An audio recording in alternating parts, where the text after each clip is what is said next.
The gentlewoman from Florida is recognized. Thank you, Madam Speaker. I'd like to yield 2 minutes to the gentleman from Texas, Dr. Paul. The gentleman is recognized for 2 minutes. Gentlelady for yielding, and I ask unanimous consent to revise and extend my remarks. Without objection.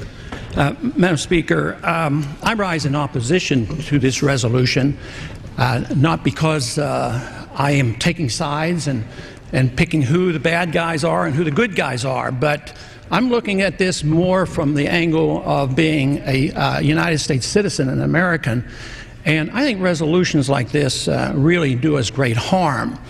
In many ways, what's happening in the Middle East, and in particular with Gaza right now, we have some moral responsibility for both sides in a way, because we provide help and funding for both Arab nations and Israel. And so we definitely have a moral responsibility, and especially now today, the weapons being used to kill so many Palestinians are American weapons, and American funds essentially are being used for this.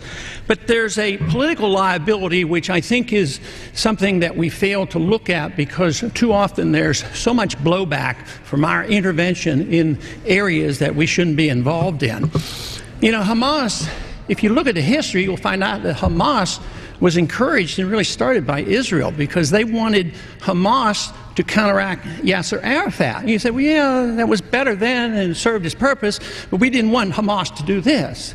So then we as Americans say, well, we have such a good system, we're going to impose this on the world. We're going to invade Iraq and teach people how to be Democrats. We want free elections. So we encourage the Palestinians to have a free election. They do, and they elect Hamas. So we first indirectly and directly through Israel help establish Hamas. Then we have election. Then Hamas becomes dominant, so we have to kill them. You know, it just doesn't make sense. During the 80s, you know, we were allied with Osama bin Laden. And we were contending with the Soviets. It was at that time our CIA thought it was good if we radicalized the Muslim world. So we financed the madrasa schools to radicalize the Muslims in order to compete with the Soviets. There's too much blowback. There's a lot of reasons why we should oppose this resolution. It is not in the interest of the United States. It's not in the interest of Israel either.